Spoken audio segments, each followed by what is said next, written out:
Thank you, Rajiv. A very good evening, ladies and gentlemen. It indeed is a difficult time that we have to come here like this and brief you. We could have done without this, but we had no choice. As the DGMO has detailed, the event was precipitated by the dastardly act at Pahalgaon. The sequence of events have already been detailed. We carefully selected the targets, and out of the 9 selected targets, the target systems that were given to the Indian Air Force were the notorious training camps at Bhavalpur and Muridke, these being further from the international boundary. Through critical target system analysis, we analyzed what was to be done to annihilate these targets and plan to engage these targets with precision air-to-surface guided munitions so as to avoid collateral damage. The modalities of planning process I will not go through at this instant. However, what I would like to show you is the results that we achieved through our targeted airstrikes. Could I have the second slide, please?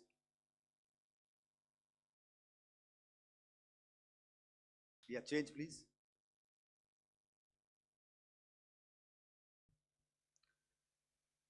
Okay. This is what the terror infra at Muridke looks like. If you see, north is as indicated, and to the right is east, where the international boundary lies. Could we have the next slide, please?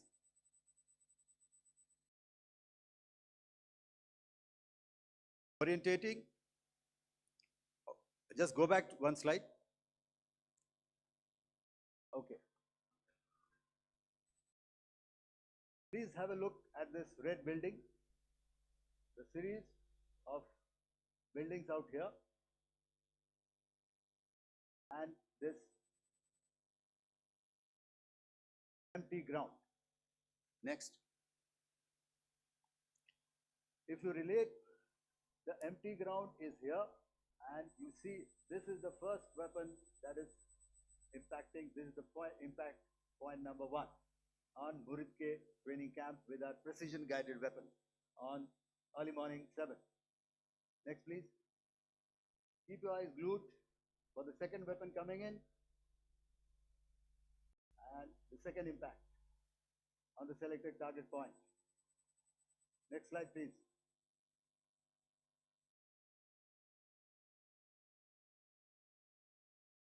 Third weapon, third impact. Continue. And fourth weapon, fourth impact. So through these targeted and precision targeting, we addressed the target at Muridke, which was the terrain infrastructure. Can you hear me? All right. Okay, I'll come closer to the mic. Now we go to the next target, which is the Bhavalpur training camp. Next slide, please. Okay, just wait. So the effect, if you see, the impact point, if I can point out, this is the impact point. The ammunition has gone through the roof and it has created a blast inside, the photographs of which you would have, all of you would have seen. And the red building, after that, there was this double-story building. It has been completely decimated by our precision targeting. Next, please. The target system, which was in the north, a series of buildings. I'll show you how it looked. Next. Completely destroyed. by our precision targeting. Next. Now coming to Bhavalpur, this is the target complex that we are dealing with, a fairly large target complex. So we had to carefully choose the points that we needed to address, which were high value and which would meet our stated objectives of eliminating the terrorists. I would like to draw your attention to this red canopy, and in relation to that, I would cover the targets. One target system is a series of buildings here, other one here, and other one out here. Next slide, please. This is how it looked before, and this is how the building looked after the impact of the weapon, and orientation in relation to this red canopy you can see here. Next, please. Before, next, and after. The roofs have completely collapsed. Next. This is the target system. Next. Precision targeting, and we have achieved our objectives here. Next. All right. So that was what we did on the 7th. Our objective was to address these two terrorist camps, and that we did with precision. And thereafter, we maintained a robust air defense posture, because remember, our objective was to target the terrorists and terrorist infrastructure, not any other infrastructure, not the Pakistani military, not the Pakistani any other infrastructure. So that is what we have maintained on the 7th of May. However, what we saw in the evening of 7th of May, we were saturated with a raid of Pakistani unmanned aerial vehicles and small drones. And these came in waves in our civilian areas, over our military installations, and all of them were successfully intercepted. Few of them did manage to land. However, there was not much damage that they did. And we have our robust counter-US hard kill and soft kill systems which did the job. However, the difference here was that we had targeted the terrorists. The adversary now has targeted our civilians and the military infrastructure. So it had to be responded to. So in a quick and calibrated response, that very night, we struck their radar installations at Lahore and close to Gujranwala, the LYT installation, to indicate to him that we are ready, yet we do not want to escalate. Our fight was with the terrorists and not with the Pakistani military establishment. Thank you.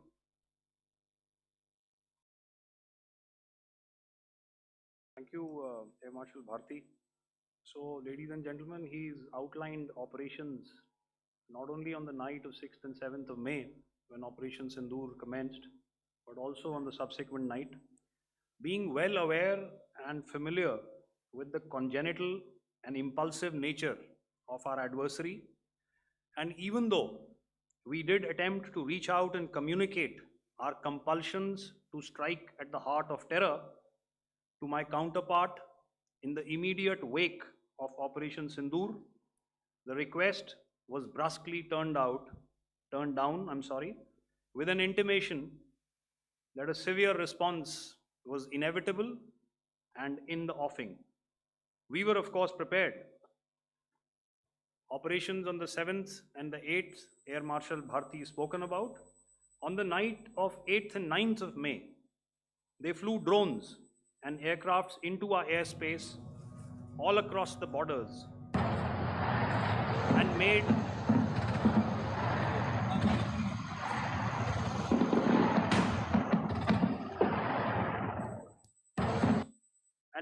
largely unsuccessful attempts to target numerous military infrastructure. Violations on the line of control by Pakistan also commenced yet again and precipitated into fierce arty engagements. The air operations on the night of 8th and 9th of May, I'll yet again request the DG Air Operations to cover.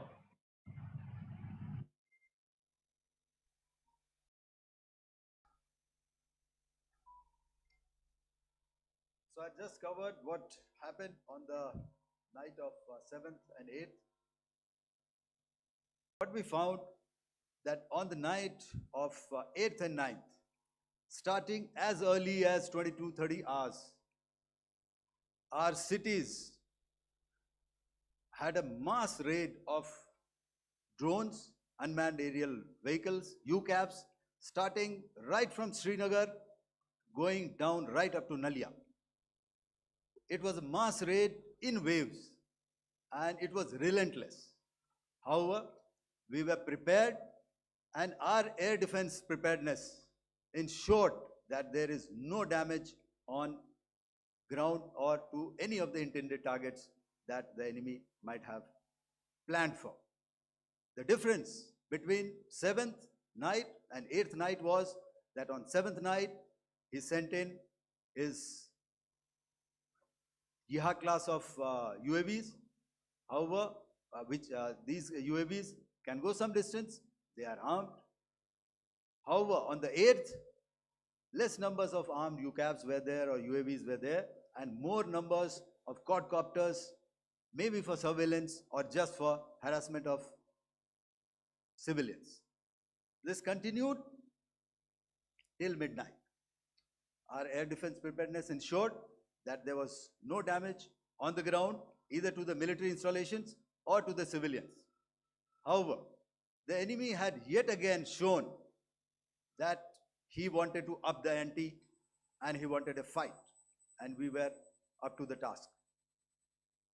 In a measured and calibrated response, we once again targeted his military installations, which included his SAM sites at Malirkant.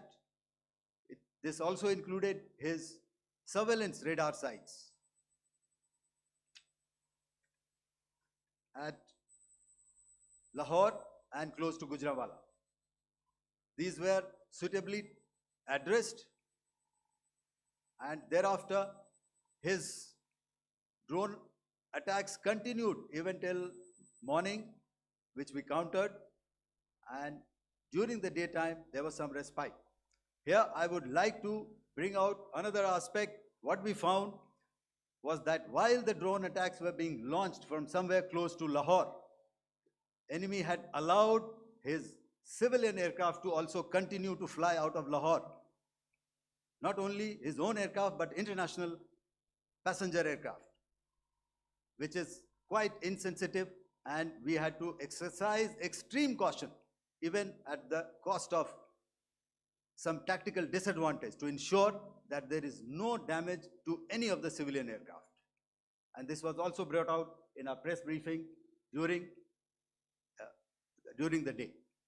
So I will now hand over to my colleague to cover the events of 9th onwards. On land, we also undertook certain measures such as deployment of air defense and electronic warfare assets to establish an integrated grid with the Indian Air Force, and I have seen and heard some of you wax eloquent about the benefits of such an architecture when it comes to negating and combating air intrusions. We also carried out deployment to include movement of our forces in the land, sea, and air domains. The night of the 9th and the 10th of May saw similar intrusions by drones and aircrafts, and this time there was a concerted effort to target airfields and some very, very important logistic installations, albeit yet again unsuccessful and denied gallantly and efficiently, I must say, by the integrated Indian Air Force and Indian Army Air Defense. We further strengthened our deployment and also initiated some pressure points to send a very clear and unambiguous message to the other side to desist from any misadventures on land. Some of the airfields and dumps saw repeated attacks in waves from the air. All were thwarted. The Pakistan Army has reported to have lost approximately 35 to 40 personnel in artillery and small arms firing on the line of control between the 7th and the 10th of May. What the other side had probably also not reckoned with was the speedy and precise turnaround and hit back by the Indian Air Force. And I will yet again ask Air Marshal Bharti to speak about these significant and game-changing strikes. I will thereafter request Vice Admiral Pramod, my colleague and Director General of Naval Operations, to tell us about some very telling naval maneuvers in the Arabian Sea that exerted pressure on the night of 9th and 10th of May. Over to you, sir. Commencing about 2000 hours, that is 8 p.m. local time, on 8th of May, several Pakistani unmanned aerial systems, drones, combat vehicles attacked multiple IF bases. These included Jammu, Udhampur, Pathankot, Amritsar, Bhatinda, Nal, Dalhousie, Thois, Jaisalmer, Uttarlai, Falodi, Nalia. These were almost simultaneous and they came in waves. All our AD guns and other systems were waiting for them. All these waves were neutralized by our trained crew using the air defense systems that they have, and also some of them were utilized using our legacy systems like Pechoras and IF Summer, which we have recently acquired. And some were neutralized by the Garud snipers. There was no damage on ground from these incursions and these mass raids, if I could call them, from the Pakistani side. However, following these relentless attacks on our air bases, on our forward positions, and on our civilian targets, this was time to convey some message to our adversaries. And therefore, a decision was taken to strike where it would hurt. And towards that in a swift, coordinated, calibrated attack, we struck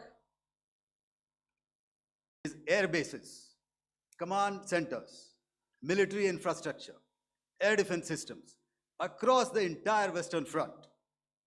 The bases we struck include Chaklala, Rafiki, and mind you, Chaklala is Islamabad, Rahim Yar Khan, Sakar, sending a clear message that aggression will not be tolerated.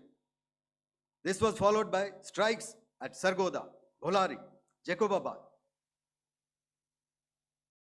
We also struck the C2 centers at Murid, the UAE complex at Murid, Rafiki, radar at Chunia, which I will show you, Rahim Yar Khan airfield, and the unmanned combat aerial vehicle hangar at Sakar. I would like to reiterate here that we have the capability to target every system at these bases and more. However, it was only a measured response to instill good wisdom to our adversary to refrain from further escalation. IF response was directed only at military installations, avoiding civilian and collateral damage. I would now like to show you some of the effects that have been achieved as a result of our air operation.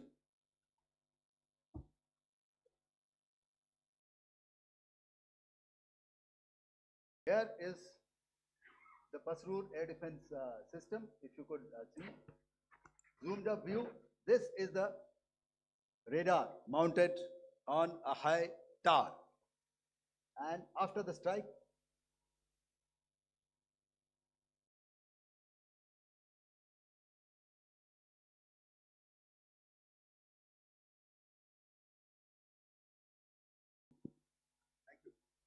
Can you hear me? Yeah, thank you. And after the strike, this is what has happened. This radar has been taken out, completely burnt. Next slide, please. The Chunia air defense radar, which was taken out on 7th and 8th. This is the radar site. A blown up photograph, once again, on a tower. Not very clear, but what you see very clearly is the after effect after we have stuck. The radar head has been completely decapitated. Next slide, please. Arifwala air defense radar. In this complex, you see how it looked before, blown up image, and after really blown up. Next. Now coming to Sargodha airfield. Remember, this is one of their important airfields wherein they have a lot of assets, F-16s, other assets which they keep getting, training institutes. And we have stuck this airfield. It is not, if you zoom in here, then one impact point here on the runway and second impact point of our weapon, precision weapon on the runway. And if you see this blown up, repairing going on. Same here. Next. Rahimyar Khan. This is the area we have stuck. A deep strike out here and one complex here. So this is how it looked before, and same, you see a big crater, another crater here, and this complex after strike neutralized. Next. Chaklala airfield, Noor Khan, once again a major air base, a lot of their logistic assets out here. This was the chosen complex that we intended to strike and convey a message. Next slide, please. This is how it looked before, and this is how it looked after our strike. Next. Sakar. We chose the radar site at Sakar. This is the radar site, and after it was struck, this is the aftermath, completely burnt out. Next, please. Aircraft shelter. This is how it looked before the strike, and this is how it looked after the strike. The roof of the buildings completely caved in and burnt. Next. Bolari airfield, aircraft hangar. This is how it looked before, and this is how it looked after the precision strike. Next. Jacobabad, aircraft hangar, and this is how it looked after. Next.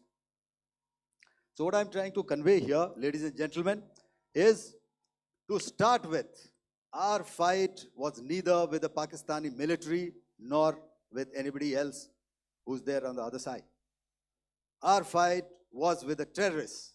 We neutralized the terrorists that we selected to be neutralized, and thereafter, we only maintained the air defense posture. However, we were relentlessly pounded by waves after waves, night after night, by his UCAVs, by his drones, and by his other unmanned aerial systems. And that left us with no choice but to retaliate, and yet our retaliation was calibrated, it was graduated, and it was proportionate. Thank you.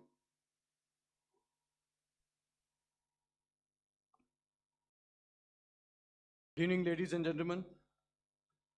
In the aftermath of the cowardly attacks on innocent tourists at Pahalgam in Jammu and Kashmir by Pakistani-sponsored terrorists on 22nd April, the Indian Navy's Carrier Battle Group, surface forces, submarines, and aviation assets were immediately deployed at sea with full combat readiness in concert with the joint operation plan of the Indian Defence Forces.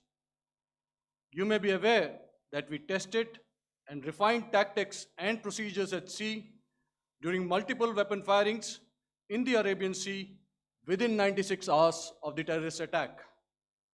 The aim was to revalidate our crew, armament, equipment, and platform readiness to deliver various ordnance on selected targets precisely.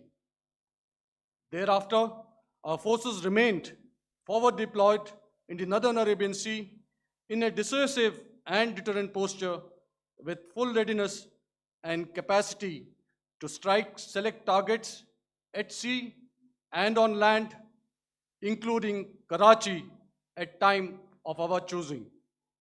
The forward deployment of the Indian Navy compelled Pakistani naval and air units to be in a defensive posture, mostly inside harbors or very close to the coast, which we monitored continuously. The Indian Navy maintained seamless maritime domain awareness throughout the duration and was entirely aware of the location and movement of Pakistani units. In effect, we had and continue to have good battle space transparency using our maritime domain awareness grid. As you are aware, our response has been measured, proportionate, non-escalatory, and responsible from day one. Accordingly, the calibrated approach considered all options, including the ability of the Indian Navy for offensive action from and at sea. As part of this escalation control mechanism, the application of force by the Navy was planned in a synchronized manner in coordination with the Army and Air Force, the highlight being teams from the three services working closely in an integrated manner. Along with the kinetic actions by the Indian Army and Indian Air Force, the overwhelming operational edge of Indian Navy at sea contributed towards Pakistan's urgent request for a ceasefire yesterday. As we speak, Indian Navy remains deployed at sea in a credible deterrent posture to respond decisively to any inimical action by Pakistan or Pakistan-based terrorists. Thank you. Samno Varna, Jai Hind.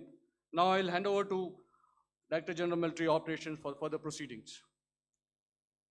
Ladies and gentlemen, on the 10th of May, in the morning, even as we were getting into a huddle to wargame the events of the previous night, a routine exercise, I received a message on hotline from my counterpart in Pakistan seeking my willingness to communicate. Since our initial aim was to strike at terror camps, and all our actions in the subsequent days were in response to the intrusions and violations by the Pakistan Air Force and its army, it was decided that I would indeed speak with my counterpart. You are already aware, I've seen it being covered on national television, that my communication with the POK DGMO was conducted at 15:35 hours yesterday and resulted in cessation of cross-border firing and air intrusions by either side with effect from 1700 hours 10th of May, after he proposed that we cease hostilities. We also decided to further speak on the 12th of May, that's tomorrow, at 1200 hours, to discuss the modalities that would enable the longevity of this understanding. However, disappointingly, and must I add, expectedly, it took only a couple of hours for the Pakistan Army to violate these arrangements by cross-border and across the line of control firing, followed by drone intrusions across the expanse of the Western Front through last night and in the early hours of the morning today. These violations were responded to robustly and dealt with as they must be. We have earlier today sent another hotline message to my counterpart highlighting these violations of the understanding between the DGMOs on the 10th of May, and our firm and clear intent to respond to these fiercely and punitively, if repeated tonight, subsequently, or later. In this regard, I must inform all of you that the Chief of Army Staff has earlier today conducted a security review and has granted full authority to our Army commanders for counter actions in the kinetic domain in case of any violation by Pakistan. In the end, I pay my solemn homage to my 5 fallen colleagues and brothers from the armed forces and civilians who have tragically lost their lives in Operation Sindoor. Our hearts go out to the bereaved families, and we express our solidarity to them in this lifetime and beyond, at this grave juncture in their lives. Their sacrifices shall always be remembered and spoken of in glowing terms by a grateful nation. We have thus far, ladies and gentlemen, exercised, and my colleague Pramod highlighted this, immense restraint, and our actions have been focused, measured, and non-escalatory. However, any threat to the sovereignty, territorial integrity, and safety of our citizens will be met with decisive force. Jai Hind. Okay, ladies and gentlemen, we are now open for questions. All right, now since I would not know all of you, I would expect you to please raise the placard or your hand, and once I indicate, I expect you to please give out your name and the media group that you belong to. Keep your questions short so that we can take as many questions as possible. Also, ladies and gentlemen, kindly bear in mind that confidential aspects may not be answered by the 3 DGMOs. Right. I've got a lot of hands here. Let me start from the left. Left foot always in front when we start marching. So here we have to the left, okay, yeah, 238.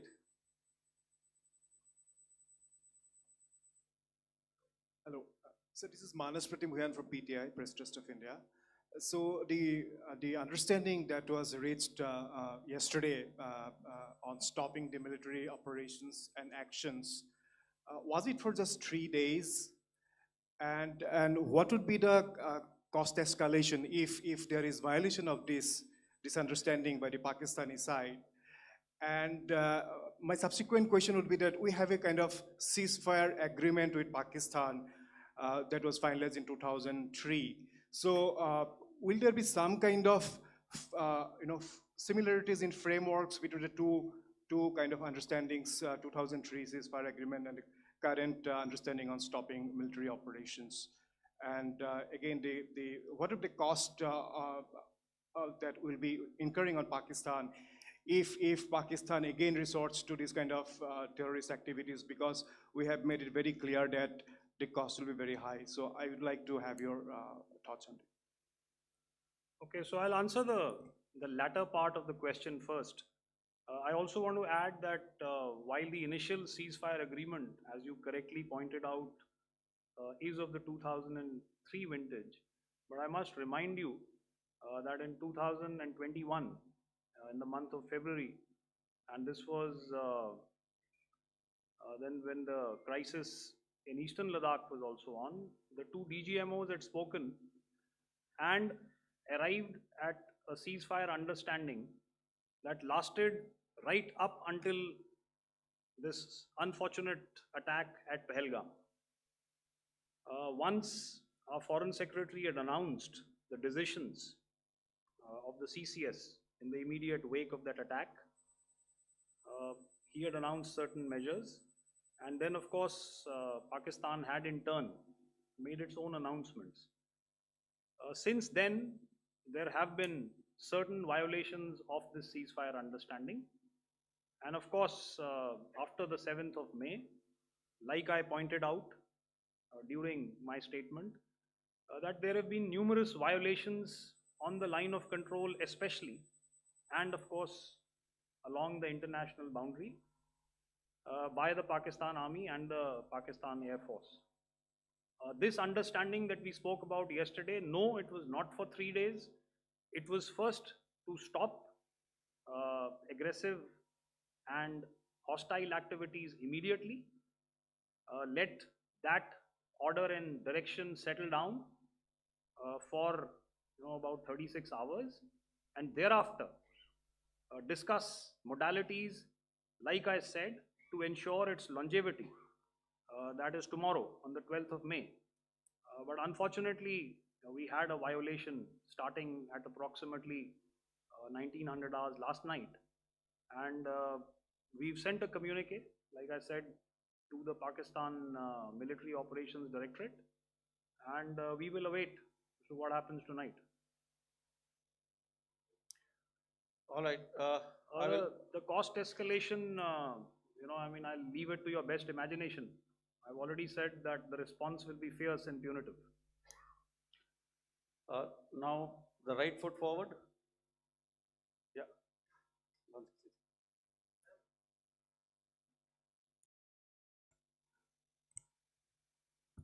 Sir, I'm Ajit Dubey from ANI, sir. Sir, my question is that you talked about the loss of lives to the Pakistan army, that was around 35 to 40 kills secured by the Indian army. Sir, can you tell us what would be the total loss of life to the Pakistan army in both army and air force attacks, sir? And how good was the performance of the BrahMos, Scalp and the S-400 during the operations? And sir, since we have, sir, just one No line, multiple sir. questions, please. Sir, All right. and since sir, we have achieved such a spectacular, we have made good achievements in this entire operation. Can we say that we have emerged victorious, or we have a big upper hand over the Pakistanis in this entire conflict? Thank you very much, sir. So I'll answer the question about the loss of lives on the other side. Of course, there are various means to ascertain that number. There is information from various agencies that come in. There are, of course, on the line of control, other ways to find out as to what has been the effect of what you are doing there in ceasefire violations. So therefore, I mentioned 35 to 40 on the line of control, and please remember that once Operation Sindoor was launched, the responses of the Pakistan Army were also on Indian Army or the Indian Armed Forces infrastructure. Let me put it that way. So that's why I did not cover casualties of the Pakistan Army, at least in the initial phases of battle, because those were not our targets. Our targets were terror-oriented, and of course later, once they launched air intrusions and air operations on our infrastructure, we've used heavier weapons, and of course there would have been casualties, but those are still being assessed. The effects of the weapons that you mentioned, I will request Air Marshal Bharti to apprise all of you about those. Good evening, Mr. Ajit. How are you? Ajit, okay, you're meeting after some time. I never mentioned about any of the weapons that we used. Okay. What I was saying, that I never mentioned of any of the weapons, the caliber that we used. All right, so we'll leave it at that. Those are matters of operational details which I would not like to go into. But suffice to say that whatever methods and whatever means we have chosen, it had the desired effects on the enemy targets. How many casualties? How many injuries? Well, to start with, our aim was not to inflict casualties, but in case there have been, it is for them to count. Our job is to hit the target, not to count the body bags. And the last part of your question, I wonder if you read out the tweet on ADGPI at midnight once we'd done what we had to in Operation Sindoor. And that's credit to my friend here on the left. Justice has been served, Ajit. That is all that I will say. Ajit, no, I'll request you to, refrain putting words into his mouth. All right. Yeah, I'll come back to the left. 147.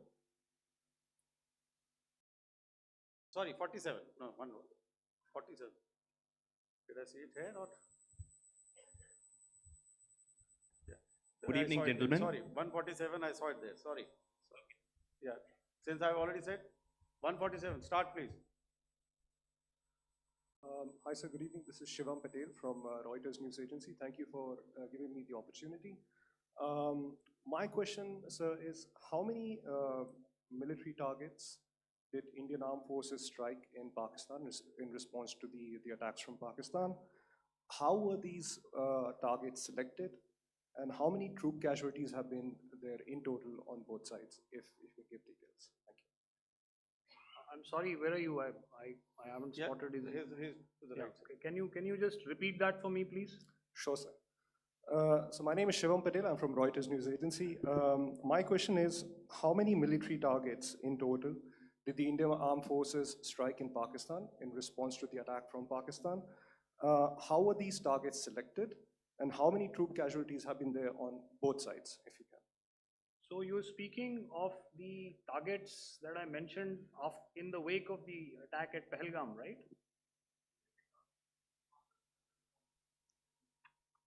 Yeah, I think it's amply clear to everybody here that the Pakistan army has not crossed the international boundary, neither in the plain sector nor on the line of control. So the intrusions have been in the air.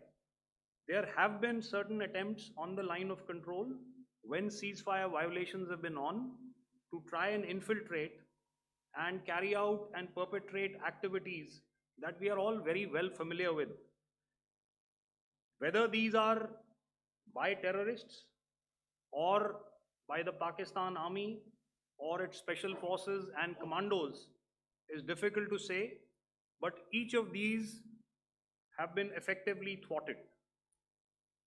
So therefore, as far as engagements of military targets on the other side is concerned, I thought Air Marshal Bharti covered those very well and in detail, and he also mentioned as to how they went about targeting those.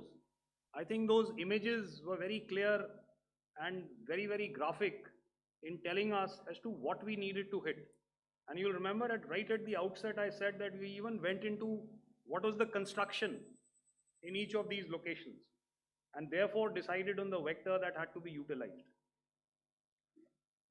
Please.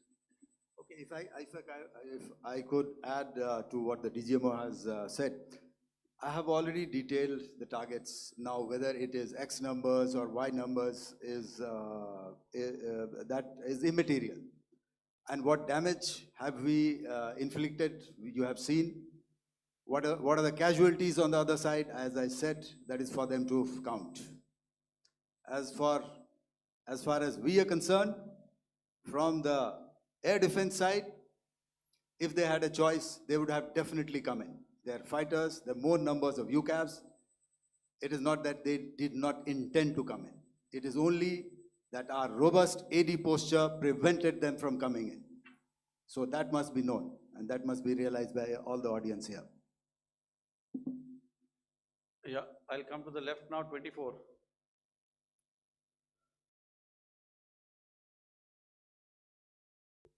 Good evening, sir. This is Anuvesh Rath from Z. Sir, I wanted to know on the first briefing, which was done by FS and two representatives from Air Force and Army, you showed a list where there was 21 places in that list. You have stuck 9. are more operations going to be held? Is Operation Sindoor still on? And the second question, thank you, sir. Thank you so much. And also, I Thank- want to congratulate all three of you for a fantastic operation that you guys have done. Thank you so much. Thank you so much for that one question. Yeah. Sir, the question. Unfortunately, Rath, is that your name? I'm sorry. You know, as far as operational details are concerned, I'm not in a position to share those right now. But I think I'll take a cue from Pramod. You know, he said towards the end that the Indian Navy is still in a posture that is deterrent. And I have already made it very clear towards the end of what I said that it's only a couple of hours ago that the Chief of Army Staff has carried out a security review and he's authorized our Army commanders to deal with violations of any kind from across the borders in a manner that they deem fit.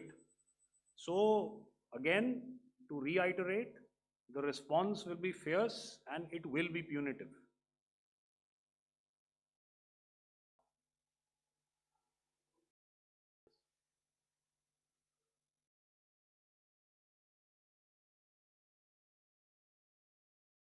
I'll go back this side now. Yeah, 255. She said middle wale kya karenge? So 255. Oh, sorry. Good evening, sir. Yeah, 250. I'm Shailesh from National Defense. Please allow me, first of all, to pay my gratitude for protecting us Indians. Thank you very much. Sir, since the enemy has been talking about taking down our aerial platforms, it would be deemed fit in case we can reveal that we have taken down their fighter jets. What could be the number? Though you said that they may be not good to reveal the platforms, but since this has come from various quarters in Pakistan, so I believe that we need to answer, in case if you can, sir, if you may allow. The question is for me? Yes, sir. Okay, and if I get it right, you want to know how many of their planes we have downed? Yes, sir. Yes, sir. All right. See, as I said, their planes were prevented from coming inside our border. All right. So we do not have the wreckage with us, but definitely we have downed a few planes. Numbers, we would not like to hazard a guess out here. Okay. I have the numbers, okay, and we are getting into the technical details of it to establish it. So I would not like to put a figure at this time, but definitely there are losses from their side which we have inflicted. Were they, Please don't ask. were they fourth generation plus, sir? No, See, sir, you're putting words into my mouth. Why do you say fourth generation? Let us make it high tech. Thank you so much, sir. all Thank right. Yeah, 163.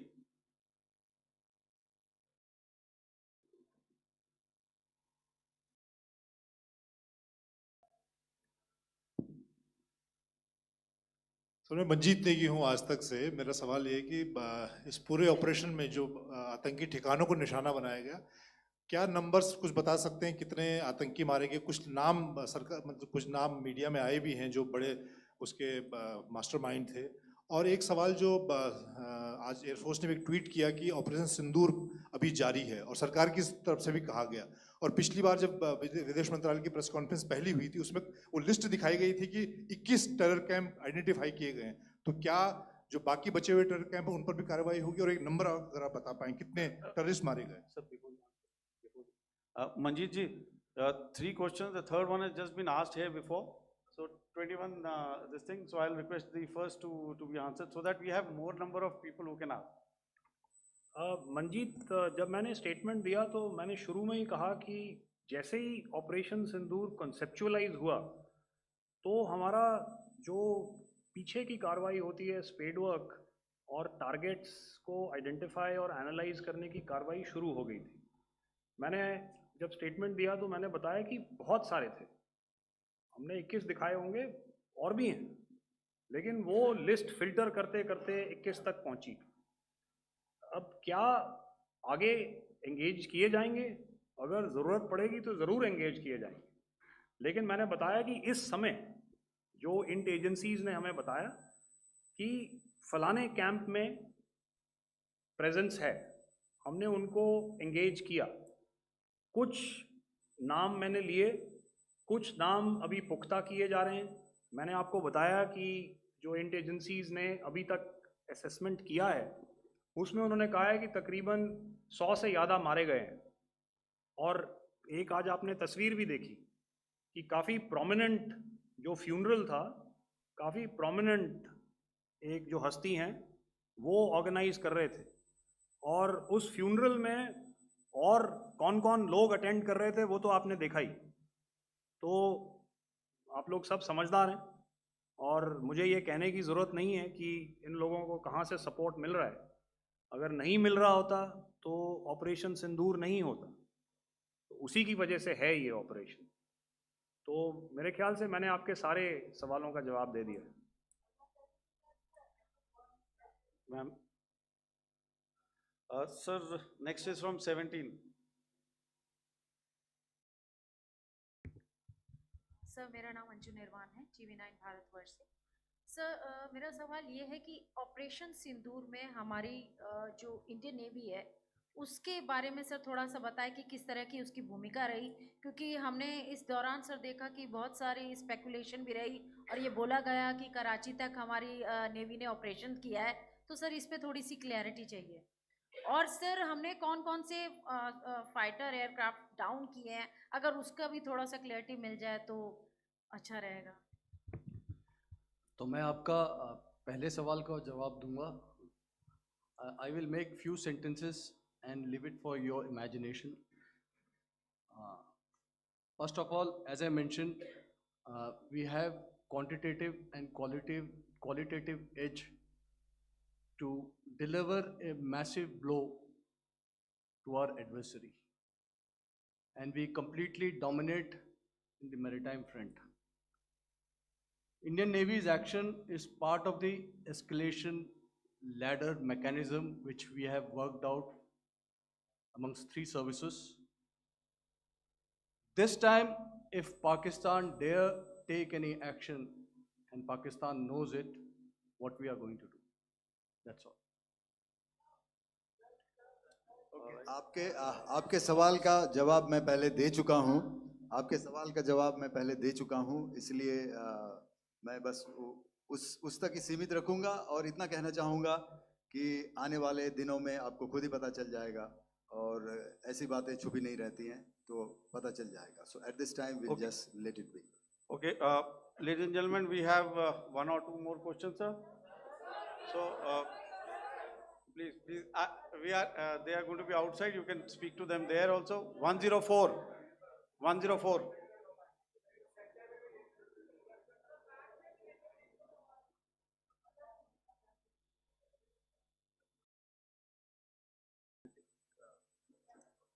Yeah, ask. Sir, Dinakar with the Hindu newspaper. Are you surprised that you got this question? No, sir. Just look. Sir, can you give a number of assets we lost? Because there's been a lot of speculation going on. International media writing a lot of things about our platforms, including Rafales. I mean, Pakistan claiming that Rafale has been downed, etc. Can you put that question to rest and clarify on that? I guess that question is for me. All right, I'm happy that you've asked this question. You know, we are in a combat scenario, and losses are a part of combat. The question that you must ask us, okay, and indeed that we must ask ourselves, you inclusive, is have we achieved our objectives?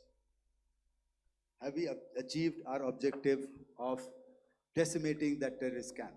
And the answer is a thumping yes. And the results are for the whole world to see.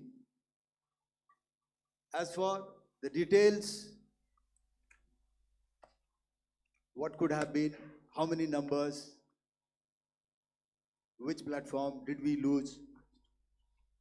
You know, at this time, I would not like to comment on that because we are still in a combat situation. And if I comment on anything, it will only be advantage adversary. So we don't want to give him any advantage at this stage. All I can say is that we have achieved our objectives that we selected, and all our pilots are back home. Thank you.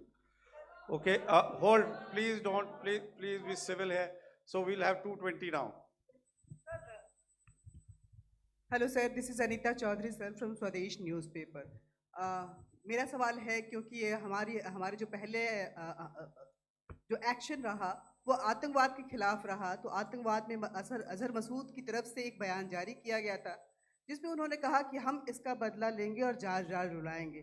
तो क्या अगला, अगर खुदा न खास्ता अगला terror attack किसी भी तरह का होता है, तो क्या उसे एक्ट ऑफ वॉर में हमारी तरफ से लिया जाएगा और उसका क्या माकूल जवाब दिया जा सकता है?